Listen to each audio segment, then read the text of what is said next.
stomach hurts. Hey guys. I don't know. Trying to like, if that makes any sense. I don't know how to speak English.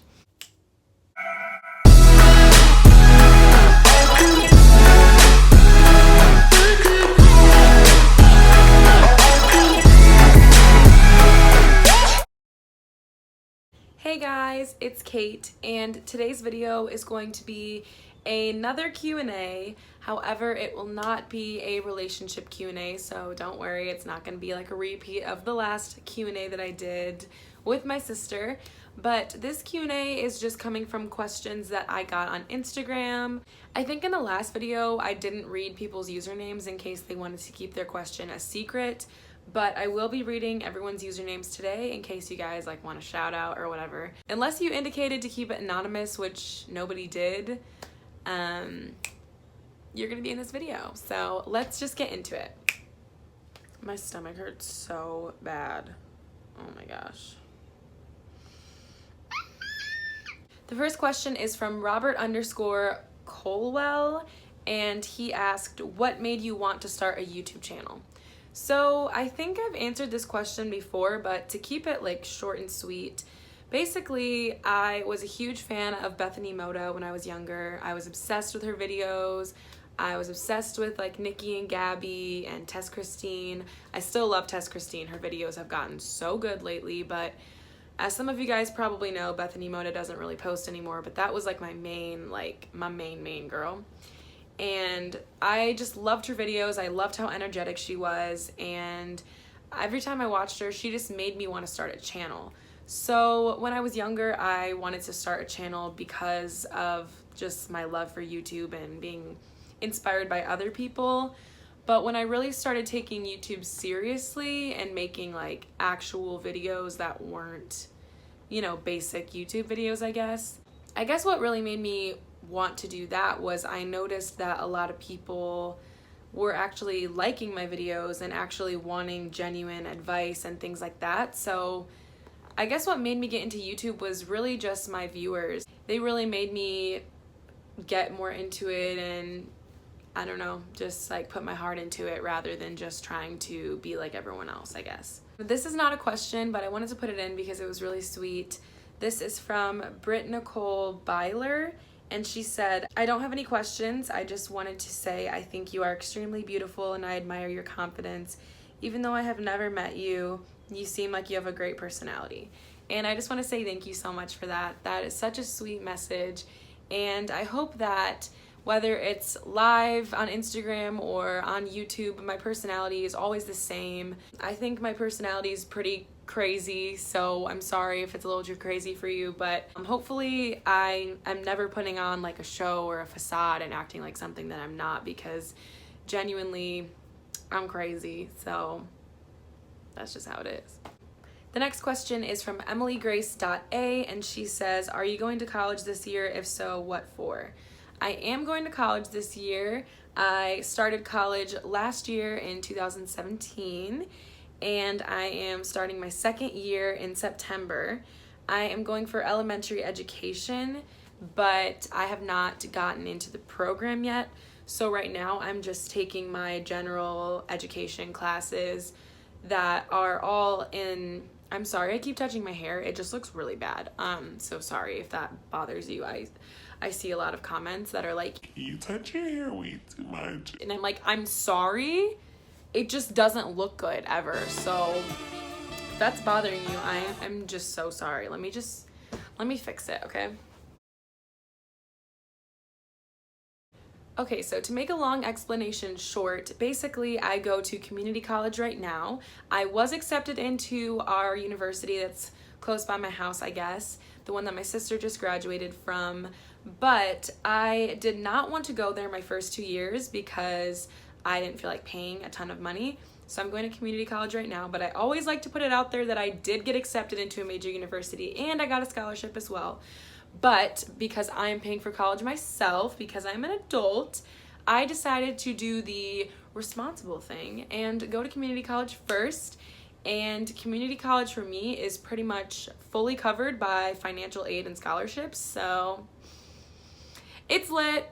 But basically, I'm following a transfer agreement, which means that all of my classes that I take at my community college will basically be for my degree, and I can't really take any classes that are outside of that list that they gave me. And if I want to switch majors, like I have to like take a bunch of other classes. So basically I'm in it, okay?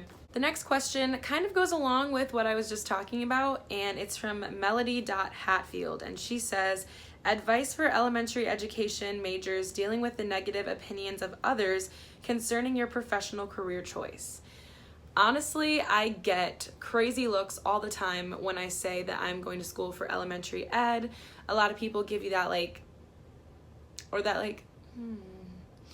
those like concerned or you know what I'm saying? Like a lot of people just like to judge you because they think, first of all, dealing with kids, a lot of people think it's like so hard, so difficult, and nobody can do it. Other people think elementary education majors don't make a lot of money, so why would you want to do that?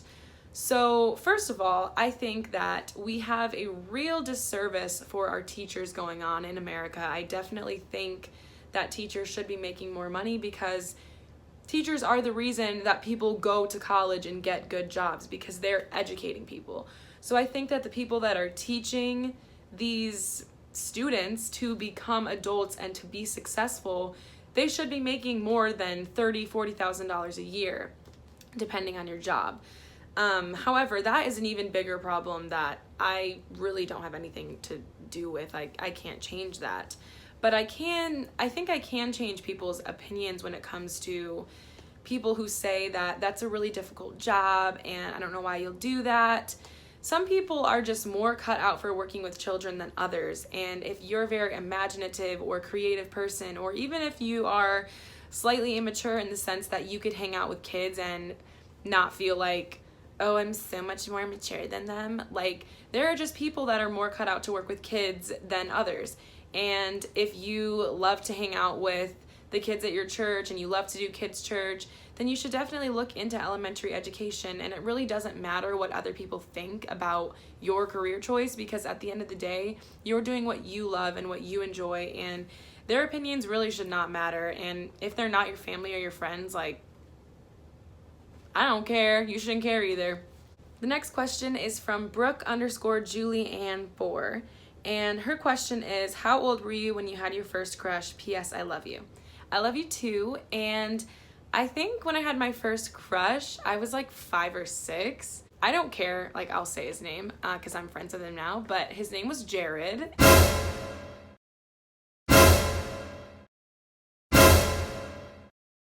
And our families used to hang out like all the time.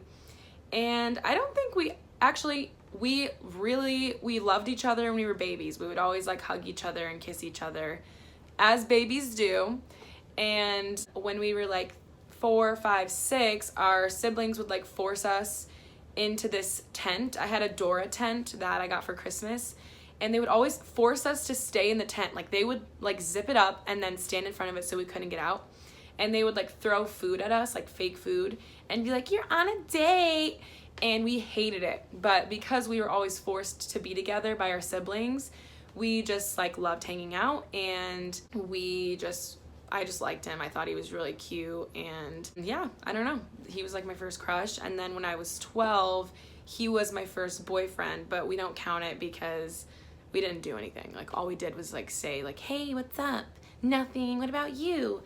And for Christmas, he bought me a $10 Starbucks gift card, and I bought him a $5 shirt from Aeropostale. So relationship goals, am I right? But yeah, that was my first crush, and we're still really good friends, so I don't have any problem with saying his name, and I hope that he doesn't have any problem with me saying it.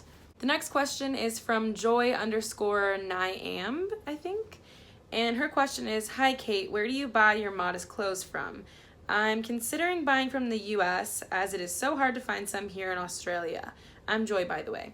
Hi Joy, nice to meet you. I'm Kate, and I do a lot of online shopping, so I'm not sure if you can shop internationally from every store that I shop at, but I'm pretty sure a lot of these stores should be like international. I do a lot of online shopping on Jane.com, Forever21.com, Poshmark.com is awesome. It's like an online thrift store. It's really cool. I do a lot of shopping on ASOS.com. And yeah, I think that's pretty much it. I like to shop on like random Instagram boutiques, but those are my mains. The next question comes from Hannah_234, and her question is, will you do a video with your brother? Okay, y'all, let me tell y'all the tea, because I've been trying to do a video with Weston since I first started my channel. I've come up with really good ideas. I have bought supplies for challenges, and he'll always say he's gonna do it, and then once it comes down to it, he finds something better to do and he doesn't want to film. So I have tried, especially in the past few weeks, because I have been getting a lot of requests to do videos with him, especially after the video I just filmed with Nicole. But he's just not into it. Like, if you know Weston, he's the most outgoing, hilarious person you'll ever meet, but he does not like being on video. I don't know why, because he's so funny, but he does not like being on video. He'll video stuff on his own Instagram of him talking, but he'll always turn the camera away from his face. I'm not really sure why, but he just hates being on camera. So I'm still trying my hardest, but if I do a video with him, it probably won't be anytime soon, just because he hates being on camera. So the next question comes from Jayla_Davenport, and her question is, have you been in church for your whole life? And the answer to that question is yes. I was born into the Apostolic Church. My parents are pastors, and I always say that even if I wasn't born apostolic, I feel like my heart would have found its way to the Apostolic Church or to the truth somehow. I just feel like I was really made for this, and I was really made for this lifestyle. So I'm so thankful I was born into it. I didn't have to grow up in a bad home situation and go to church by myself without my parents. I'm thankful that my whole family is in, and yeah. Sorry, that was like way off topic, but yes, I was born into the church. The next question is from Darlene.231, and her question is, what are your pet peeves? P.S. You are really, really beautiful. Thank you so much, Darlene. I really appreciate that. And my pet peeves, I was trying to think of what they are when I was reading this question, and I could not think of all of them. I know I have so many, but it's so hard to think of them on the spot. I know like one of my main pet peeves is anything that has to do with gum, which I will explain. I always have a pack of gum on me. I love having it with me. I just think that people who like don't have mints or gum on them, it's just gross, okay? I don't even want to get into that right now, but hygiene, just bring something to make sure that you always smell nice, okay? But when chewing gum, please do not be that person that pulls it out of their mouth and just plays with it. Like, why are you doing that? That's my biggest pet peeve when it comes to gum, is like people who like play with it and like stretch it. Like, first of all, do you know how dirty your hands are? Second of all, do you know how nasty it is to like sit there and touch something that's been inside of your mouth for hours? And third of all, do you know how gross it is for someone else to have to sit there and watch you play with something that has been inside of your dirty mouth? Ugh. I'm sorry, it's so gross. And also when people like don't have another piece or something, or even if they do, but they just want to save that piece, so while they're eating, they put it on the edge of their plate or the edge of their cup. It's like, ugh, I do not want to look at that. I literally, every time I go out to eat with someone and they do that, I will put my napkin over it so I don't have to look at it. Or I'll just be like, hey, I have a piece if like you want to throw that away and you can just take this one for later. Like, I just do not want to look at it. It grosses me out. I just, ugh. And just a lot of things at Panera, like, I won't even get into it, but everything that happens at Panera every day is pretty much my pet peeve. Like, just everybody that comes into the store just has something that they do that makes me annoyed. I also don't like when people have, like, weird mannerisms, like, when they're talking and they'll be like, yeah, so, like, you know what I'm talking about? When people, like, think they're cool and they're like, yeah, so, like, I just like sing at a big event, and yeah, so I sang at HYC, so yeah, HYC, so love it. I think it's annoying when people do stuff like that, or like that. Ugh, it just irritates me so much. I don't know why. Wow, that was a huge rant, but it annoys me, okay? So the next question comes from Apostolic224, and they asked, how do you curl your hair?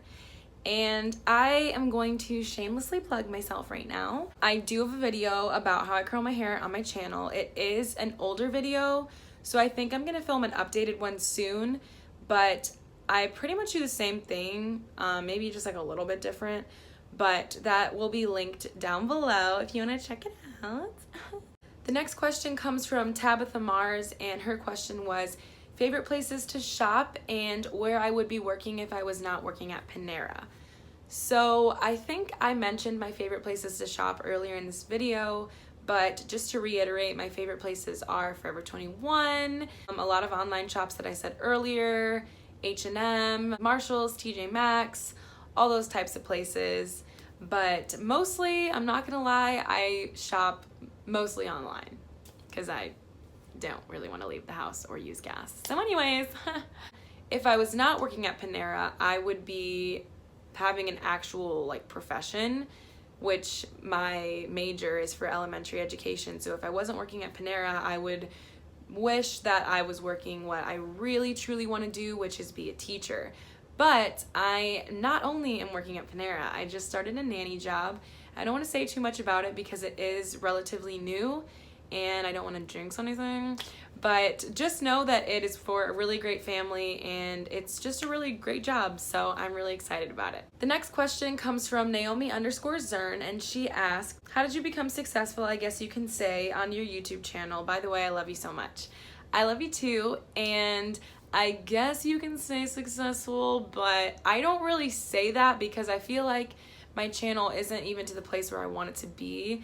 I hope that someday it's like super successful and there's like way more than however many subscribers I have right now.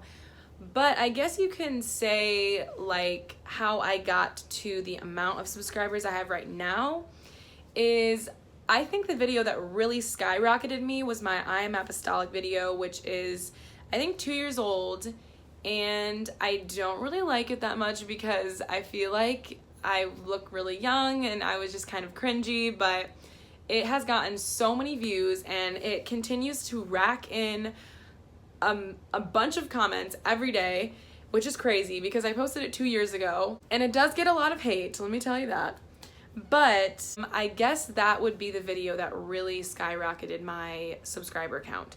So if you are also an apostolic YouTuber and you're wondering how to get more subscribers, make a video called I'm Apostolic or My Apostolic Testimony, and I promise tons of apostolic people will start following you. Even people that aren't apostolic and just want to know more about it will start following you because you have that particular word in your title, and people search for that word a lot. That word is apostolic, by the way, in case you were wondering.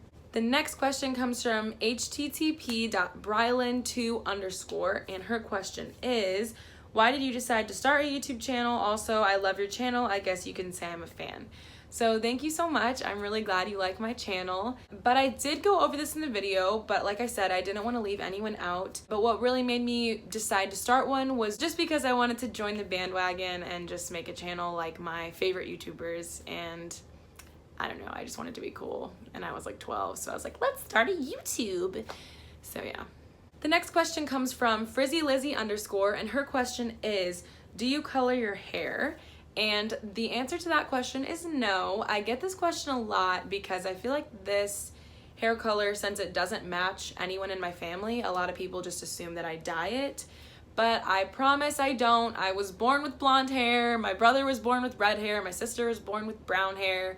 I don't know why we all have different hair colors, but I promise it's natural. Weston has a bizarre hair color too, and nobody questions him, so I don't really know why I'm the one getting all the questions, because I feel like red is like super random, but whatever. The answer to that is no, my hair is real. My hair is real. My hair is real, okay?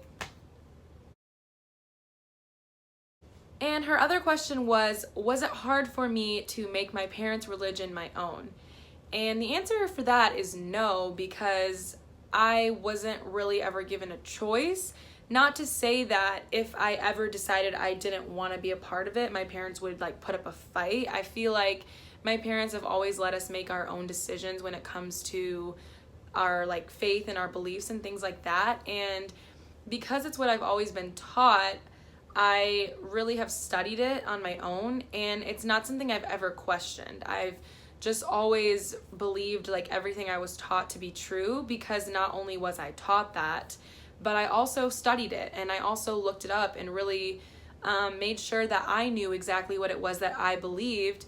And it was never hard for me to make my parents' religion my own, because I always accepted that as my own religion as well. So yeah, it was never hard for me, and I was never forced into anything. If I wanted to leave the church right now, I could do it. My parents wouldn't disown me or anything. I'm sure they'd be disappointed in me, but they wouldn't like disown me and stop loving me or anything like that. The next question comes from Jacob_Lamb, and his question is really weird and random, but he said, longest time without a shower. So if you know me, you know I am kind of a clean freak. Everyone used to call me what did they used to call me? I forgot. Everyone used to call me something because I wouldn't let anyone drink off of me. I still don't. And I had like a huge collection of hand sanitizer, and I was always putting it on every 5 seconds, and I was always cleaning my desk with it. And I can't remember what they used to call me, but everyone in my class used to call me something. And I'm just a very like cleanly person. Cleanly? Ew. Am I my mom? Okay. Anyways, every time I go to a sleepover with my friends, and we'll be like doing crazy stuff or jumping around or whatever and getting all sweaty and gross. Not to shade my friends, but most of the time they all just go to bed. Sometimes they don't even brush their teeth. Okay, I'm not gonna call anyone out, but those are my friends, okay? But I literally, if we go to bed at 5 in the morning, I will take a shower at 5 in the morning. I do not care. I will make sure that I take a shower, wash my hair, brush my teeth, wash my face. Like, I will not go to bed unless I feel clean, especially if I've just changed my sheets, because why would I put a dirty self into a clean bed? Like, that is just disgusting. And even if the bed isn't fresh, like, why would you get into it when you're all dirty unless you know you're gonna change the sheets the exact next day? But I'm just a very clean person, so I think the longest I've gone was maybe like I showered in the morning and I didn't shower that night, and then I showered the next morning. Like, I've never gone more than maybe like 20 hours. Like, I can't do it. I usually take 2 or 3 a day. I just am a very clean person, and I hate even feeling dirty. Even if I'm not dirty, I just hate feeling like I might be dirty. So yeah, but that's not to say that I wash my hair every day, because I used to do that, and I think that my hair has been growing a lot more now that I've been taking like 2 or 3 day breaks in between. So yeah.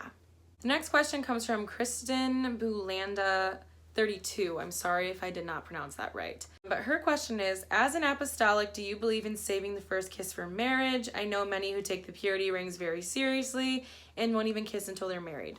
So, as most of you guys know, because I have done a video about it, I do have a purity ring. I'm not wearing it right now because I think I said this in my relationship Q&A with Nicole.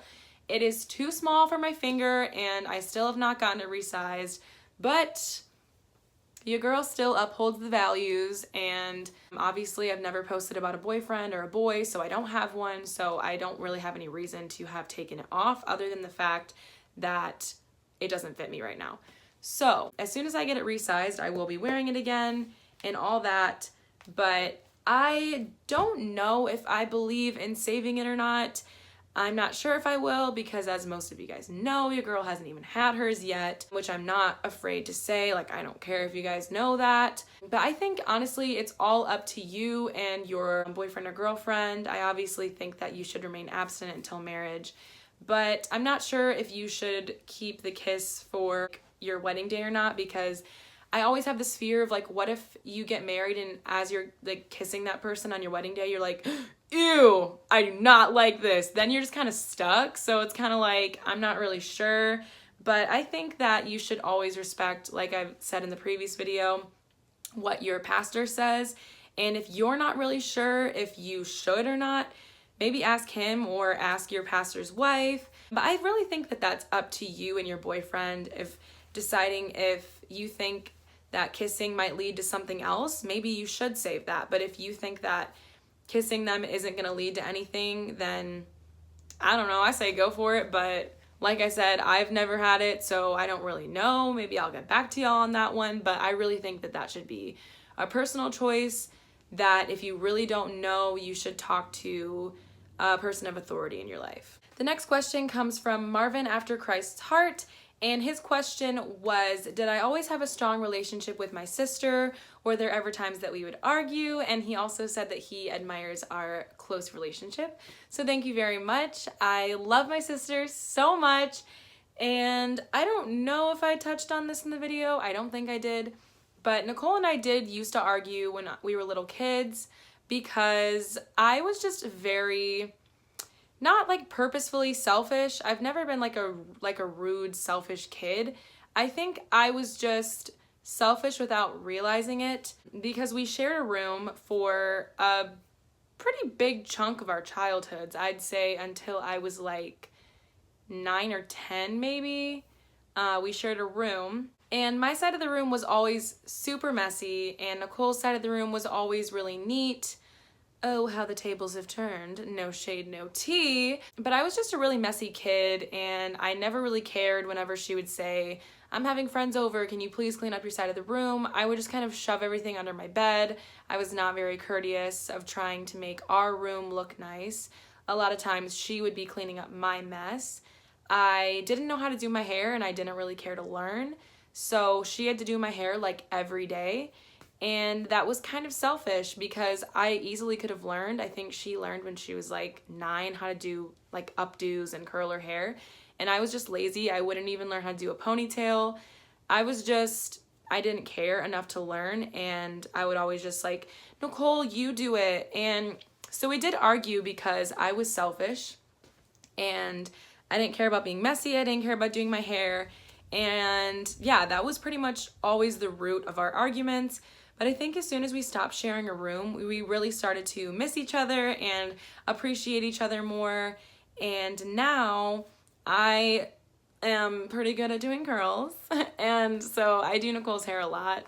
And now it's kind of like my way of repaying her. I even got to curl her hair on her wedding, which was like so special. But anyways, yeah, we definitely get along way, way better now. And we just went through a little rough patch when we were kids, but we got over that hump. And even though we did argue about those kind of things, we still played together after school every single day. We played Barbies, American Girls, Polly Pockets, Little's Pet Shop, you name it. Me and the girl were always best friends, but we did used to argue a little bit more than we do now, which now if we ever do argue, which it's very rare, it's usually because I'll be in the shower at like 2 a.m.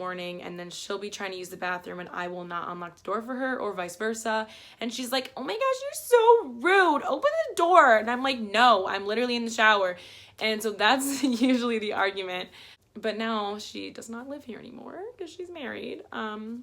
I'm gonna miss that, fighting over the bathroom. Also, just like fighting over like hair products or clothing, but it's never like us hitting each other. It's just like, oh my gosh, you're so rude for taking that. I was gonna wear that today. So it's never anything serious, but yeah.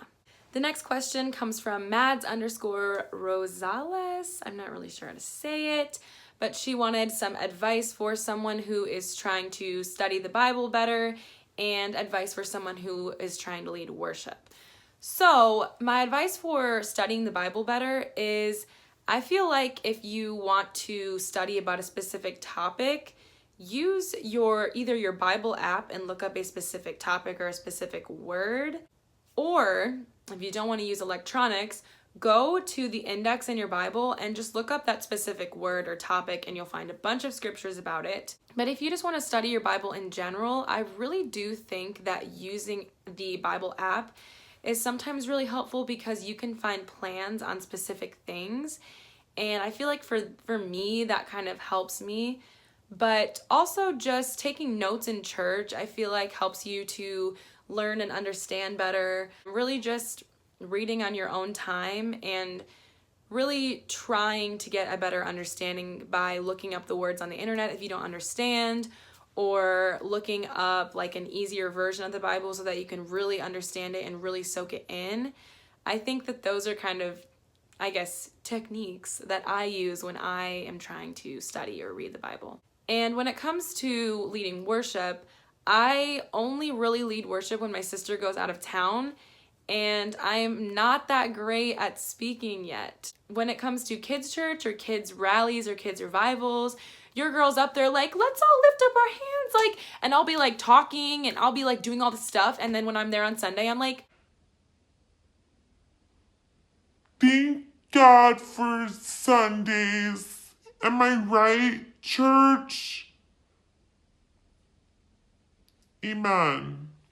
it's so bad. But I don't know why. I feel like for me, I feel weird like telling adults to like lift up their hands or like quoting scriptures in front of adults. Like, I don't know. I'm still in that stage fright part. But in kids' church and at any type of kids event, I'm like so quick about it and it's not hard for me.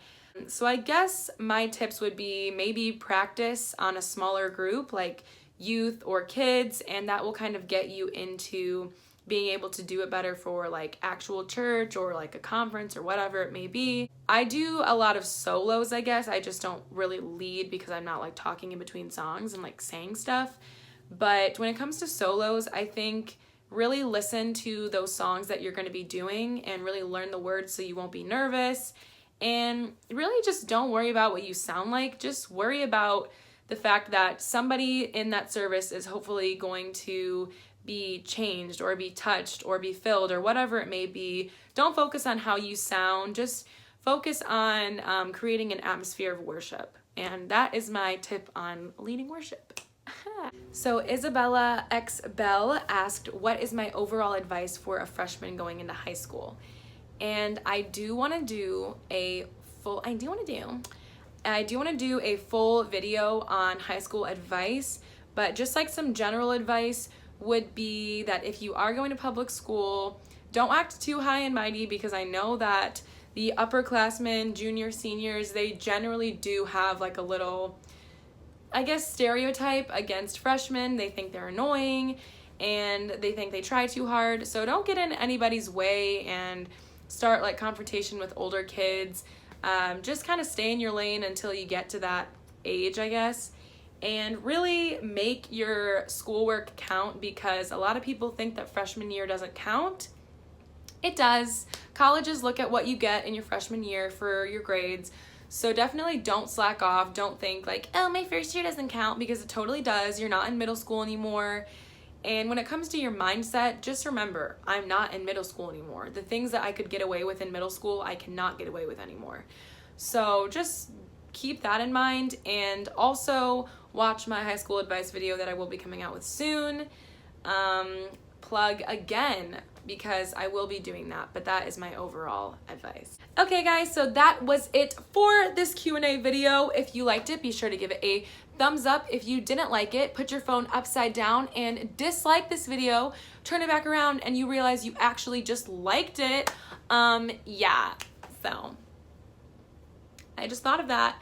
Anyways, that was really annoying. I don't know why I just did that. But anyways, I hope you guys enjoyed this video. And if you're not following me on all my social medias, I will have those linked down below. If you don't want to follow me, I really don't care, but I'm going to link them down anyways. And I will have all those videos that I mentioned just shamelessly plugged in the bio. And yeah, if you guys want to check those out, you totally can. If you want to leave a comment for any future videos you'd like to see, go ahead and do that right now. And I will see you guys in my next video. Bye guys! I get carried away.